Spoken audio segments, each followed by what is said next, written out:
Wow, look at us go. Yeah. What? You think we were podcasters. You think we did this semi-regularly. Welcome to VCR, Vintage Cinema Rewind. We're bringing old movies to new viewers. I'm Blake. And I am greatly upset. By this movie? Kind of. Well, and in general. But yes, also this movie. Uh-oh. What do you want unpackaged first there? I don't know.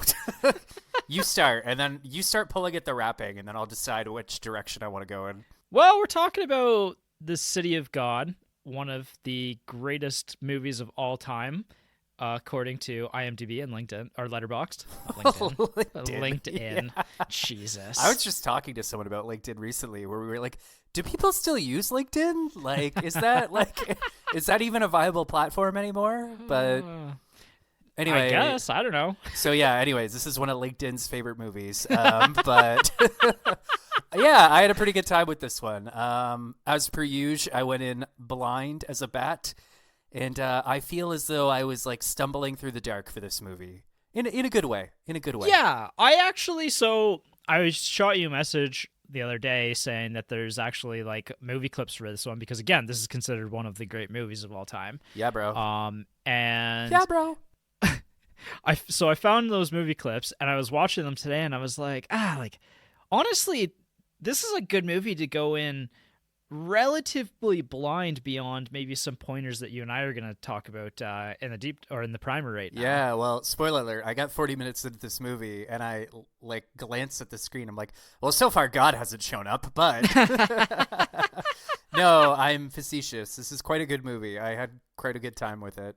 Yeah. Oh, definitely. So, City of Gods from 2002. It's a Brazilian movie. Hey. It's our first Brazilian movie they've done on the podcast. Maybe the first Brazilian movie I've ever watched, actually. Yeah, me too, maybe. I mean, I probably have seen another one, but nothing comes to mind. Yeah, same here. I mean, it is one of the most famous ones of, their country as well. So, and why don't you take it away with the plot?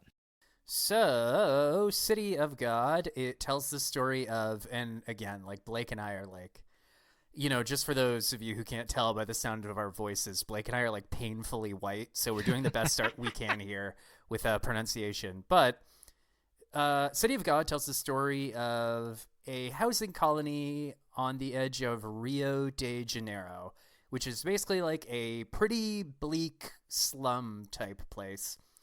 And the favela, right? Is what they call them? Something like that. Yeah, a shanty town. Yeah. And basically, in some ways, this movie is the story of one particular kid who sort of aspires to rise above his surroundings, that kid being Rocket. But more broadly, this is such a weird comparison, but I'm running with it.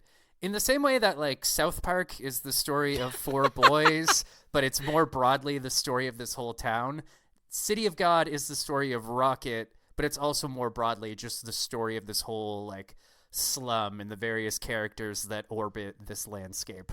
Yeah, it was a really good idea to name the movie City of God because really the slum itself is the main character of the film. Essentially, right? So, again, Rocket's our main character. He's sort of like this slightly studious, slightly small, slightly nerdy little guy who, he's kind of considered smarter than his peers because he's a better studier. But, he's sort of narrating this whole story as, like, he's telling, like, the plot kind of takes these wild left turns where it'll, like, it's almost like it sort of pivots into these vignettes where it's like, and now we're following these people, right? Or now we're over here, right? It actually does a really clever thing, which I really admired, where sometimes a side character will show up and Rocket will literally be like, this guy's important later. Don't worry about it. Yeah. Pretty much word for word, actually. Yeah, and I have to say, as a writer myself, you have no idea how desperately I would love to be able to look the reader right in the eyes and be like, pay attention to this, right? But, anyway, so Rocket sort of, it's kind of that same old story where doesn't really fit in with the other boys. He's a little more intelligent, a little more creative, and he sort of aspires to become a journalist. And, honestly, that's probably all we can really say plot-wise without spoiling too much of it. Well, and I actually find it kind of interesting that you chose to focus on Rocket as a character because especially for the first two acts of the movie, Rocket is almost more of the voiceover narrator than an actual character in the film. That's a great point in the sense that like yeah, he's yeah, you're right. He's almost like the village chronicler, you know? Yeah. Like he's not always taking part in things, but he's always like, and now this, right? Yeah. Yeah. Yeah. He's always present like on the sidelines, on the fringe of what's happening in the main story arc of this story about crime and violence and what the cycle of violence does to people who live in these Yeah. really unfortunate communities, right? Right. I have to say that like within the first 20 minutes, I was really blown away by how this movie was able to capture the feel of this place. You know what I mean? Yes. Like Rocket and his friends are all like very impoverished, very down on their luck, and pretty much everyone has kind of dabbles in like everyone around them dabbles in crime just to survive. Mm-hmm. But it also, and we figured this out pretty quickly, it really paints a very morally gray world in the sense that the cops are just as destructive and just as amoral as the thieves, right? Yes, There's absolutely. there's a really great, I mean, not for the character in question, there's a really great moment early on where the cops gun down this random kid that they think took part in a robbery, and then they're both just kind of like, ah, shit, it's the wrong guy, and then they just very casually plant a gun on him, like, all right, it's cool. Like, yeah, there's some really morally questionable things happening in this film, like, and the way that it shoots violence, like, it's kind of interesting how it even does that, and I'm sure we'll talk about that more in the deep dive. well, in the same way that this is a movie about a place, it's also like this movie's kind of a vibe, for lack of a such better vibe. word. Yeah. It does it really well right away in that like the opening shot is like this extreme close up of a blade against a whetstone, and then we see this chicken, and the chicken escapes, and they chase after it, and it's all like shot like with very quick cuts, very frenetic, like almost like a music video, right? Yes. Yeah, It's and very snappy and like it's so gorgeous the way that it shoots this chicken. Like I've never seen a film so focused Right. around a chicken. And the opening, There's even a great moment early on where like we sort of like Rocket, the camera's kind of like circling around Rocket, and then it sort of like speeds up, and then suddenly he's a kid, but it's still doing circle, like the camera's still circling him, and I'm just kind of like, oh, okay. It's almost like, and I wasn't planning on talking about this guy on this episode or ever, but like it almost kind of reminded me of like a Michael Bay movie, but like done really tastefully. yeah, the cinematography of this movie is like, I cards on the table. I think this movie is borderline a perfect film, and I think the cinematography of this like really shines at points in time. Yeah, absolutely. It is funny how like and this is very much a Michael movie too, in the sense that like the stories that are being told are objectively very, very bleak, but it's told in such a fun way that you almost kind of Yes. forget sometimes. You're like, ha ha ha. Oh. Like, Yeah. yeah. It's so fascinating watching a movie being able to like weave between some really genuinely funny moments and some heartwarming moments and then some like shockingly horrifying scenes. Like there was a scene that I was rewatching this afternoon, and as I was watching it I was like I remembered how upset I was during it the first time, and I was actually even more upset rewatching the scene again. Especially without as much of the context around it as well. I will say they're like, and it's hard to make me squeamish, but like there are two very specific moments in this movie where I'm just like, oh my God, like, oh, like I don't feel so good. No, yeah, definitely. And I know exactly which one of them is that you're talking about because it's the one I was watching today and thinking, oh my God. Ah, yeah. So anyway, yeah. Yeah, so characters and people you may know. I don't want to go through like every single character because what's actually pretty incredible about this movie is it's almost like a movie like Snatch where there's like I was gonna say 20 that, characters. Like it's kind of got this sprawling cast of characters. And I want to talk about this more in the deep dive as well because I think that it's done actually better than a movie like Snatch. Yeah. where all these characters, like, they're actually relatively easy to understand conceptually where they are in the story and how they fit Yeah. in, and how they're kind of related to other characters and how everything kind of connects in this world, right? So there's not a lot to talk about there, and there's also not a lot of main actors to talk about in this movie Right. because a lot of the actors in this movie were actual residents of the favelas in Brazil. Mm-hmm. And so they did like this massive casting call in the early 2000s and interviewed thousands of kids to recruit the kids that they ended up acting in the movie Yeah. and training them specifically for this film because they wanted that authentic feel. So, and I think that definitely helps in certain scenes that some of these characters have lived this experience before. Mm-hmm. It definitely, like, everybody's fantastic in this movie. There's no moment where I'm like, I didn't fucking believe that. There's no Yeah. like Keanu Reeves moment where you're like, he's trying. Come on. Keanu Reeves in like the Dracula movie. Just Keanu Reeves, Blake. Just Keanu Reeves. Sorry. Fair. But I will say that there is two actors who are actually relevant. Alice Braga is probably the most famous actress of this set. She is the Angelica character from the first couple acts of the film that Rocket has a crush on for a large part of the movie. Right. She actually starred in I Am Legend, and she was also in the Suicide Squad, the good Suicide Squad movie. Oh yeah, she was. Yeah. Shit. She's one of the rebels. Yeah. Yeah, I remember that.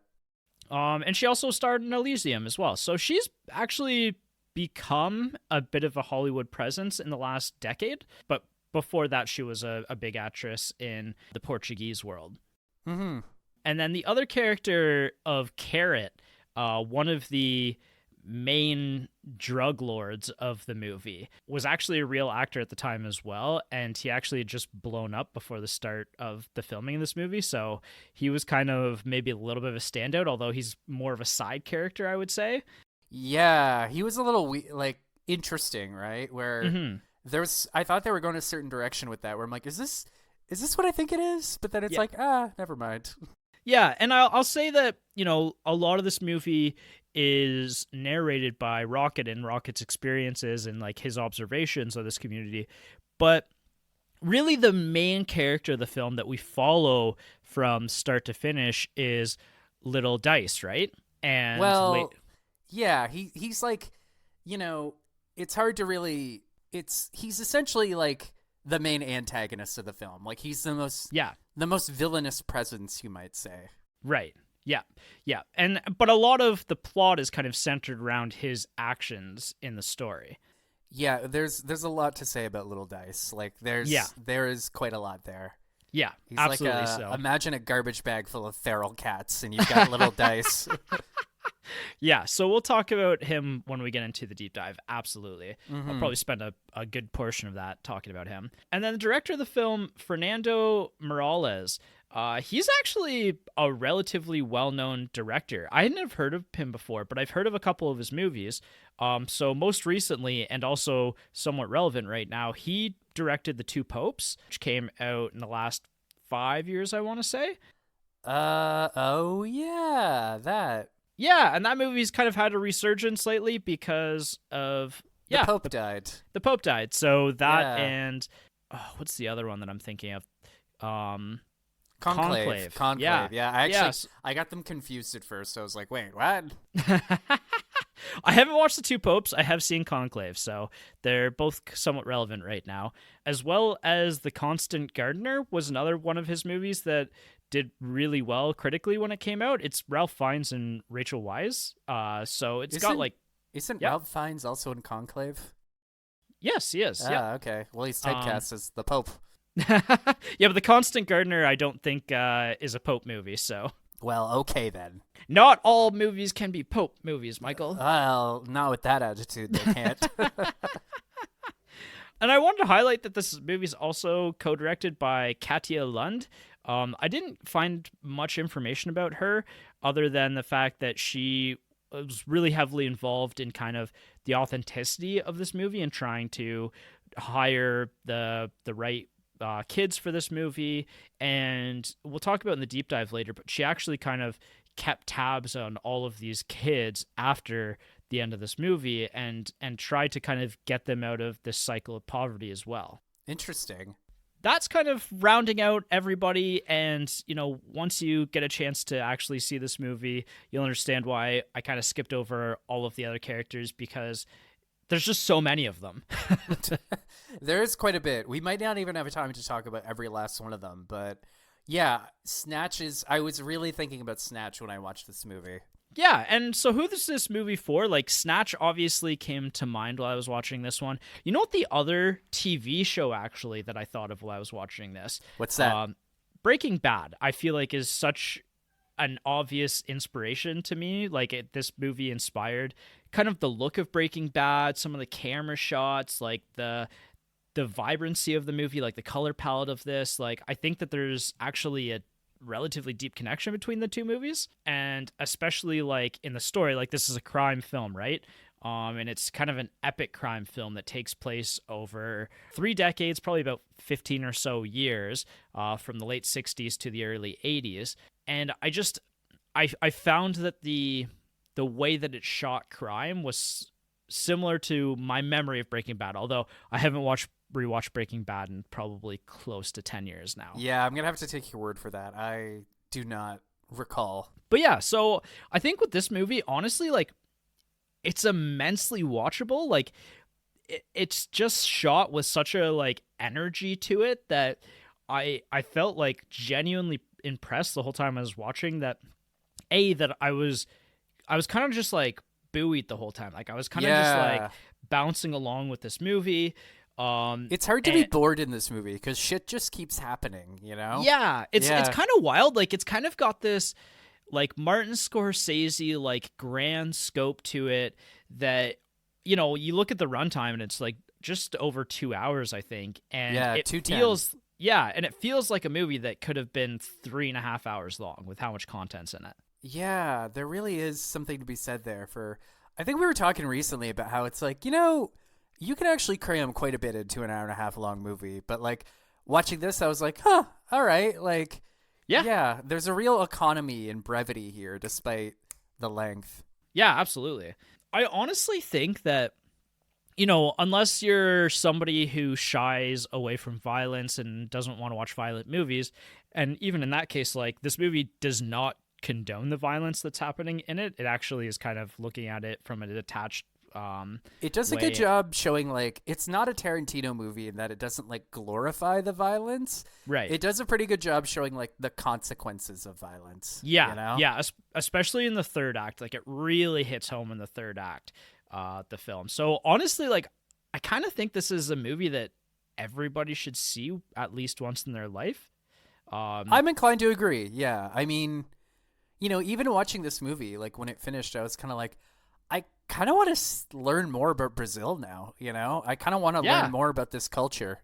Yeah, and especially because, like, I feel like there's not a lot of movies, shockingly, about life in the favelas, right? And there's, like, a shocking amount of people in Brazil and other countries who live in this kind of squalor, essentially. Yeah, really. So, no, like, mission accomplished, Yeah, no, I think it both got us interested in this aspect of people's lives that, you and I have obviously never lived before. But it's a really, really powerful movie at the end of the day, but it's also really fun to watch and really exciting. It's one of the best foreign films that I've ever seen, I think. I think it's just one of the best, like, at least one of the best made films I've ever seen, period. Yeah. Yeah. Yeah, I think you and I are on the same page as well as the rest of the internet, honestly, for the people who have seen it. So yeah, even like Roger Ebert, I saw, give this a 4 out of 4 stars. So one scene to sell a movie. I know I told you that there were movie clips available to actually watch for this one. I watched them all and thought, I don't really actually like any of these for the one scene because they kind of spoil different aspects of the story that I didn't want to spoil. So I actually found the opening scene with the chicken, and I'm going to put that on the episode description to watch. I do find it really funny that, like, on our group chat where you and I just hurl like an endless stream of verbal abuse at each other. You were like, hey, man, there's a movie clip, so you make sure to pick one. And I was like, oh, okay. Now for you to just be like, actually, I didn't like any of them, so I'm like cheating. Well, Yeah. I will save then. I did pick one, but you're right. It is quite a spoiler. I'll save it for next week. Okay, sounds good. Yeah, it's tough, right? Like you were right that not knowing a lot about where the plot's going and some of the twists and turns of this are really going to enhance the first watch. Although I will say, I've seen this movie now, and I really want to go back and rewatch it again. I definitely want to, and you know what? That's almost kind of the highest praise I can give a movie is that I don't typically rewatch or reread or replay things, but like I finished it and I was kind of like, there's a lot there. Like I kind of want to see it again. Like, Yeah. I'll probably watch Snatch again at some point, but I'm definitely going to rewatch this again. Yeah, for sure. So I actually also kind of love the tagline in this movie. If you run, the beast catches you. If you stay, the beast eats you. Yeah. And we'll talk more about kind of the significance of that when we get into the deep dive next week. Mm-hmm. So when to watch? Honestly, this is a big movie. I think this is a Saturday night blockbuster kind of movie. Yeah, it's kind of that sweet spot where like it's long, but it's not like overly bloated. You know what I mean? Yeah, and it's not like there's never a point in this movie that drags. There's never a slow period. You're always just going to be pretty locked into what's going on because of how gripping it is. So honestly, I think you could watch this at any point in time. But to me, like because of how grand and how epic this movie is, it's a Saturday night for sure for me. Okay. And I would say like you could probably even watch this with like a bit of a crowd too. I think would really be an experience. Yeah, I actually, if we could find a theater that was showing this movie, I would definitely go see it with a crowd. You know.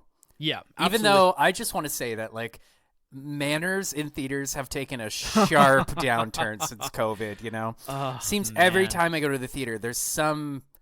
I was about to say a bad word, but like there's some person talking. You know what I mean? Yeah, it's been pretty bad since I've been there. So as well. Shame on all of you. Get your shit together. Oh yeah. I went and saw Black Bag, the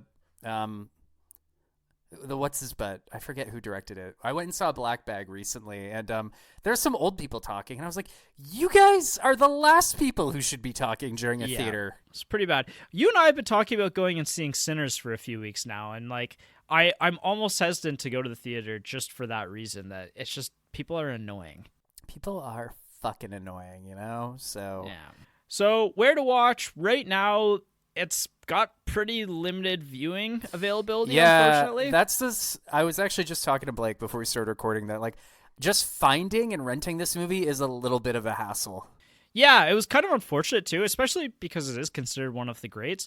I ended up finding it at the Apple Store, so I bought it for like $10, and that was $10 well spent, in my opinion, because, again, I will be going back and rewatching this movie at some point.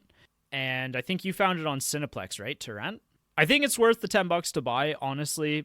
So buy it on Apple TV through there. You want to know how much I like this fucking movie, Blake? Yeah. I might buy the DVD. Ooh. Despite not really owning a DVD player right now. I'll just put you got it a up. PlayStation, right? So. Yeah, I do have a PlayStation. That's fair. But I'll just put the box on my shelf and be like, lovely. I kind of wonder if there's like a good quality like Blu-ray of this, because I think this is a movie that is worth a little shelf space. Yeah. So shit, dude. Let's go halvesies on a Blu-ray, and then I'll just come over and watch it. Yeah, sounds good to me. Yeah, I think honestly, like, I think this movie is gonna end up on my top 100 for this year. Like, I'm genuinely really impressed by it. I am too. So it's a movie that was on my watch list for like a really long time, and I kind of cheated a little bit because this movie's from like 2002, and I told you that really we're trying to keep to the pre-2000s, but I saw that, just like you cheated on the movie clips thing, but yep, that's okay. Sometimes you got to break the rules. They're more like guidelines, right? Yeah, we make the rules here. I guess they're all guidelines. Exactly. Well, the next except time when they're rules. Yeah. Well, the next time I do something you don't like, I'm just gonna be like, they're guidelines. Okay, I think that's it. I was gonna also say, hi Donald Trump. Thanks for listening to our podcast. I'm glad that you love foreign movies. Oh, maybe you didn't see that he's gonna start tariffing foreign movies. What? Oh, that came out this weekend. We're filming this a couple weeks in advance, like we always do. And over the weekend, he said that the world's ripping off America's movies, and that they're gonna start tariffing all movies that are produced outside of America. So I'm glad he's listening to our podcast. It's really cool. Hey, what the? Guys, you're getting my indignant reaction in real time. What the fuck? Jesus Christ. It's a special kind of stupid. And you know what? I don't think I've said it on the podcast, but I've said it to you privately. I didn't think I would live long enough to be antagonized by a reality show star, but I didn't think that was the timeline I was living in, but here we are. Here we are, the Donald listening to us. Nice comb over. Yeah. It's cool. I'm glad that we have one viewer beyond our moms. Yeah, and that it's that would be so funny if like Donald Trump started tweeting about it. It's like these two guys. I gotta do the voice. Give me a sec. Oh, I was watching Vintage Cinema Rewind. These two guys. It's beautiful. It's beautiful. Blake says they're more suggestions than guidelines, and we like that. We like that a lot. This Michael character, I don't know. I don't care for him much. Doesn't seem to know what's going on. It's a terrible Trump impression, but... All right, let's wrap up the primer episode. We will see you next time for the deep dive of one of my favorite movies of this year. Bye. See you next time, Donald. Stay off Twitter. Tell your dad.